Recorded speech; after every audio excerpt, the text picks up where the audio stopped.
Sabe, geralmente, quando a gente pensa na mente humana, a gente costuma imaginar algo muito particular, isolado e até meio refém do nosso tempo, né? Com certeza.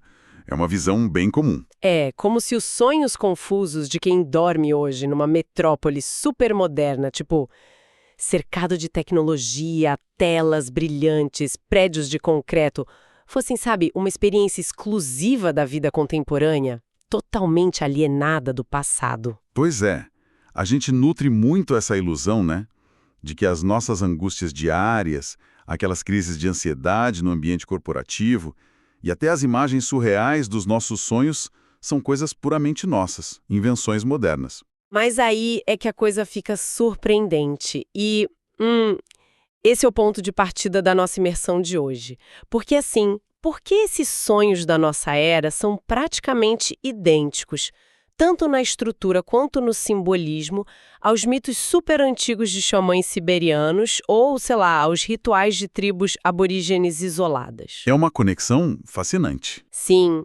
O que exatamente liga uma lenda milenar sobre engolir espadas ou ser engolido por um monstro àquele medo totalmente paralisante que alguém sente antes de uma mudança de carreira ou de um divórcio? Olha, o que conecta essas duas pontas no fim das contas é o abismo do nosso inconsciente. Uhum. Aquilo que a gente, com certa arrogância até, trata como contos de fadas para fazer criança dormir, na verdade um reflexo bem detalhado da estrutura da nossa psique. E é exatamente por isso que estamos aqui hoje. Sejam muito bem-vindos a esse mergulho profundo na obra clássica O Herói de Mil Faces, do Joseph Campbell. Uma obra essencial, né? Demais. E a nossa missão hoje não é olhar para esse material como se fosse tipo um manual de roteiro de Hollywood para criar filme de herói. O grande objetivo aqui é desvendar o conceito do monomito. Que seria a jornada do herói. Isso, a estrutura universal da jornada, só que como um mapa incrivelmente prático para navegar os desafios da vida adulta hoje em dia. E para isso, eu tô aqui com o nosso especialista. Obrigado pelo convite. É sempre muito bom falar sobre como a tese do Campbell, que se apoia numa base gigantesca de mitologias globais e na psicanálise moderna lá do Freud e do Jung, é revolucionária. Ela vira a chave, né? Totalmente. Porque o herói não é só o guerreiro de espada na mão matando um dragão numa montanha. O herói é, na verdade, qualquer indivíduo que se propõe a olhar para dentro. A mitologia é basicamente a psicologia humana disfarçada de aventura épica. Caramba, psicologia disfarçada de aventura épica é perfeito. Sim, o nosso inconsciente é o verdadeiro campo de batalha, sabe? E essas histórias todas são só metáforas sobre como a gente amadurece emocionalmente. Então, vamos destrinchar como essa engrenagem roda na prática. Porque antes de enfrentar qualquer dragão assustador lá fora, o herói precisa fazer algo muito banal e, paradoxalmente, muito mais difícil, que é sair do conforto do próprio sofá. A parte mais complicada. Nem me fale. O texto chama isso de a partida, ou o chamado da aventura. Mas, lendo as fontes, fica bem claro que esse chamado quase nunca é um evento grandioso, né? Não tem trombetas tocando no céu. Longe disso. Na verdade, o chamado costuma surgir como um erro, sabe?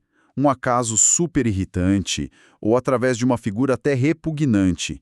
O Campbell usa um exemplo brilhante de um conto de fadas, onde uma princesa belíssima deixa a bola de ouro dela cair numa fonte escura. Ah, eu lembro dessa. E quem aparece para ajudar? Um sapo feio, molhado, pegajoso. A princesa, claro, sente repulsa na hora e quer fugir do bicho. Ela pega a bola, quebra a promessa que fez pro coitado do sapo e sai correndo de volta pro castelo, não é isso? Isso mesmo. Mas o sapo vai atrás dela. E, na psicanálise, esse sapo atua como o arauto do destino. É aquele evento banal que revela que um mundo novo e não mapeado está exigindo atenção. É o despertar do eu, sabe? O status quo perde o sentido. Exato. O indivíduo é forçado a lidar com coisas que ele ainda não entende. E trazendo a história do sapo para nossa realidade, para quem está acompanhando a gente no meio de boletos, planilhas e trânsito, esse sapo moderno não vai sair de um bosque, né? Ele toma a forma de uma demissão inesperada ou, sei lá, um projeto assustador que cai no colo da pessoa. Ou o fim de um relacionamento. Pois é. É aquele evento brusco que tira a pessoa da inércia na marra.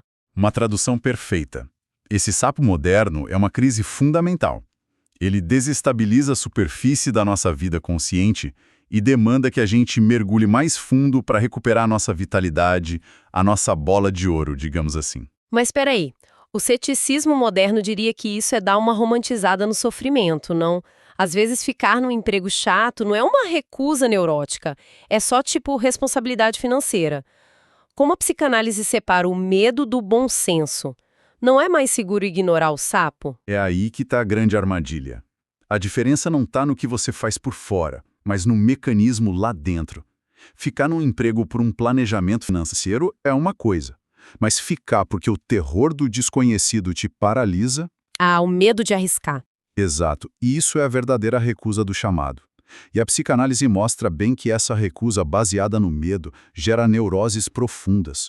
O texto cita o mito de Dafne, uma ninfa que, para fugir do chamado de transformação do deus Apolo, implorou aos deuses para ser salva daquilo. E o que aconteceu com ela? Ela foi transformada num pé de loureiro. Nossa! Ela literalmente virou uma árvore, petrificada e presa no mesmo lugar para sempre. Perfeito. Essa é a metáfora do adoecimento psíquico. A nossa sombra, que são os nossos medos internos, os desejos reprimidos, apegos lá da infância, prende a gente. Quem se recusa a mudar passa a se ver como uma eterna vítima. Ou seja, ignorar o sapo é o que condena a pessoa à estagnação emocional. Mas, bom, se a pessoa cria a coragem para agir e aceita mudar, as fontes apontam que surge um auxílio sobrenatural.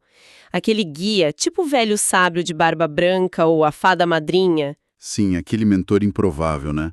Na vida real, isso aparece na forma de professores incríveis, conselheiros, chefes bacanas, mas num nível bem mais profundo do cérebro e da psicologia, esse velho sábio representa as forças do próprio inconsciente da pessoa. Como assim? Quando existe uma decisão genuína de encarar o problema, é como se o cérebro destravasse padrões e intuições que já estavam ali o tempo todo, mas que o medo não deixava a consciência acessar. É aquela sensação de que o universo está conspirando a favor, mas na verdade é a própria mente parando de brigar com ela mesma. Exatamente isso. Então a pessoa cruza a primeira porta.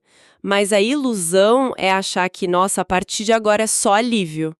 Na verdade, as fontes mostram que o que aguarda do outro lado é um processo meio claustrofóbico, muito descrito como ser engolido pelo ventre da baleia. Por que ter que envolver essa sensação de aniquilação? Porque o ego precisa ser desmontado.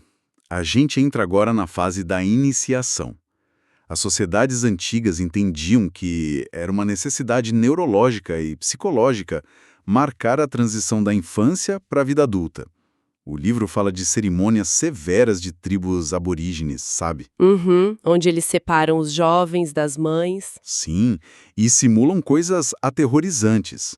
Ou o xamã siberiano que vê o próprio corpo sendo despedaçado num transe. É brutal, mas a lógica é: as defesas infantis têm que ser destruídas para o adulto nascer. A criança mimada tem que morrer no ventre da baleia. E é muito louco como os nossos sonhos mostram isso hoje em dia.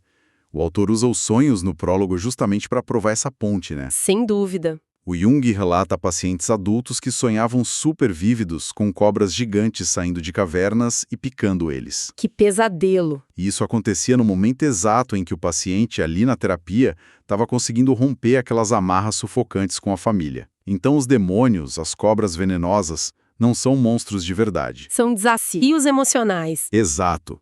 São representações visuais dos desafios da vida adulta, como parar de depender de aprovação externa, por exemplo. Isso nos leva aos arquétipos místicos. O livro destrincha o encontro com a deusa ou a figura da Virgem Mãe. E lendo isso, a linguagem pode ficar super densa para quem está acompanhando. Fica mesmo.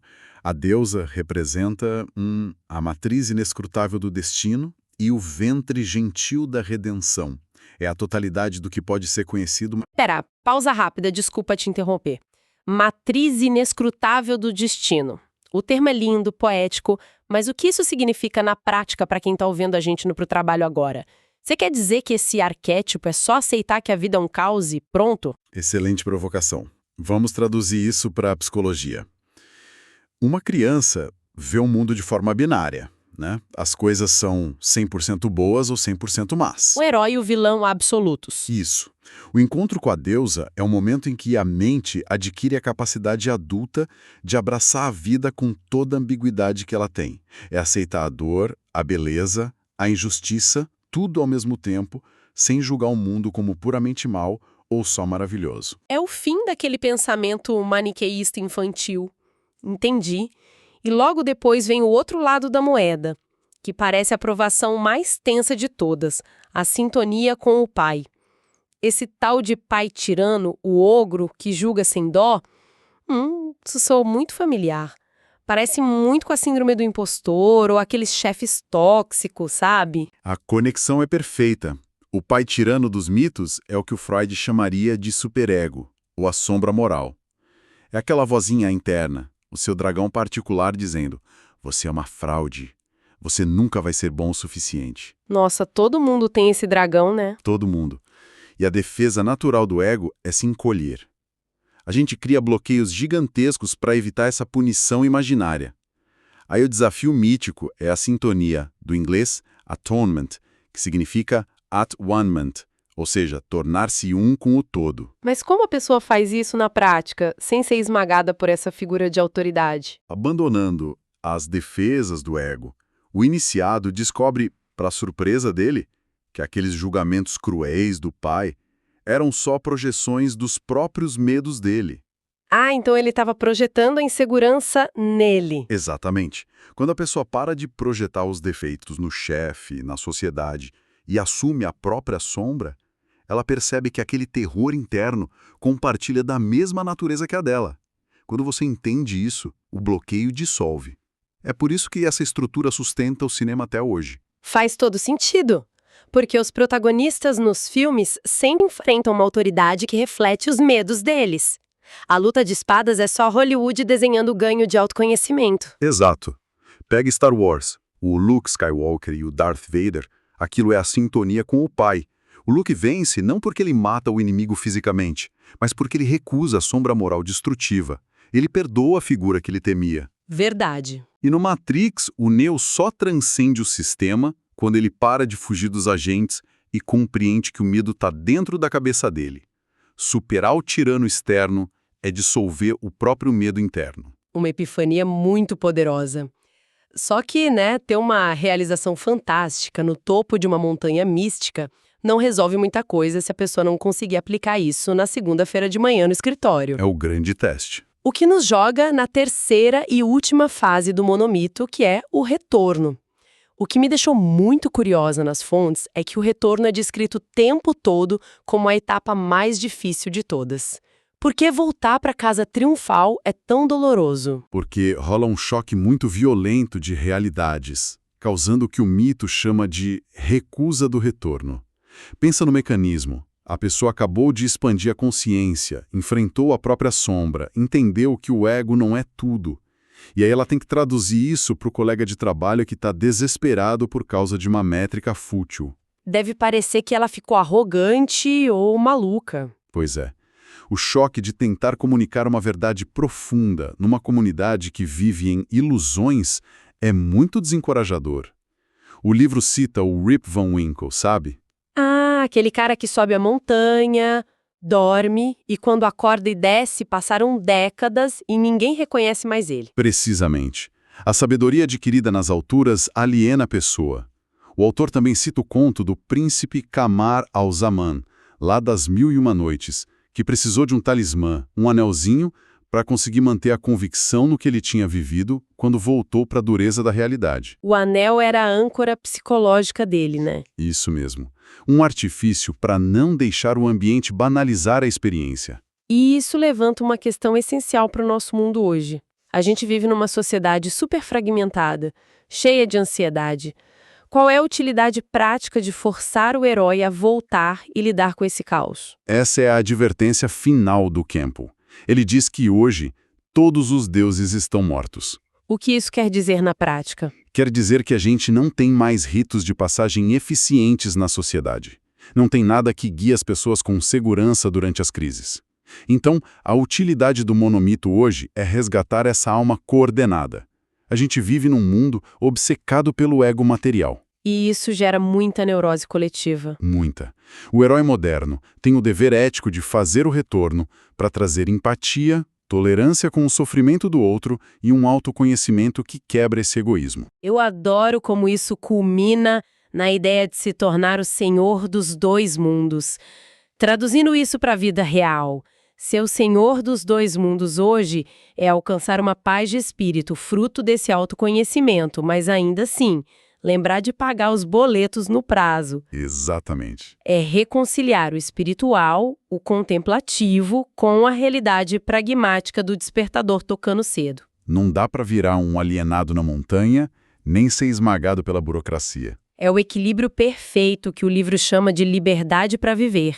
A sua estrutura de valor fica ancorada dentro de você, e não no que a sociedade cobra. As decisões difíceis de carreira param de ser guiadas pelo medo infantil e passam a usar uma bússola interna clara. Incrível. Bom, e chegando ao fim dessa nossa análise super profunda, a gente precisa garantir que quem nos ouve saia com ferramentas reais. Então, resumindo tudo, a gente tem 3 passos práticos para aplicar o heroísmo no dia a dia. Vamos a eles. O primeiro é: não ignore o sapo. Reconheça e aceite o chamado para mudança. Quando uma demissão ou um projeto assustador balançar sua vida, resista ao impulso de se esconder na rotina. Como a gente viu com a ninfa Daphne, o medo da mudança é o que petrifica a gente. Perfeito. O segundo passo inegociável é: aceite o auxílio e enfrente a sua sombra. Essa jornada não se faz no isolamento. Acolha mentores da vida real e ouça a própria intuição. E pare de jogar a culpa das suas frustrações nos outros, no chefe ou na família. Abandonar o papel de vítima é o que destrói os ogros modernos. Maravilhoso. E o terceiro passo? Traga o elixir de volta ao mundo comum. Autoconhecimento só tem valor se você usa para melhorar o ambiente. Agir com empatia real e generosidade, sem precisar da validação externa, é a prova de que você cruzou as sombras e sobreviveu. É a consolidação do retorno, né? De fazer no final dos nossos mergulhos, a gente quer deixar uma pulguinha atrás da orelha. Qual é o pensamento provocativo de hoje para a turma refletir durante a semana? Bom, conectando tudo isso com os dias de hoje, eu proponho uma reflexão sobre a nossa tecnologia. O monomito todo é baseado na ideia de que o atrito, o desconforto e o conflito são o combustível para amadurecer a mente humana. Mas e numa era em que algoritmos são desenhados para eliminar absolutamente qualquer fricção do nosso dia a dia? Nossa, é verdade. Apps para tudo. Pois é, se a gente terceiriza a resolução de todos os dilemas para máquinas que mantêm a gente numa bolha de conforto, a gente não estaria apagando os dragões da existência. E sem as provas da jornada, como é que essa sociedade vai conseguir criar adultos maduros no futuro? Genial. A gente basicamente corre o risco de usar a tecnologia para matar o chamado da aventura antes mesmo dele começar, né? É uma reflexão que muda o jeito de olhar para as facilidades da vida moderna. Fica aí o convite para todo mundo observar os pequenos sapos que aparecem e como estamos lidando com eles. Muito obrigada por essa conversa fascinante e até a nossa próxima imersão, pessoal!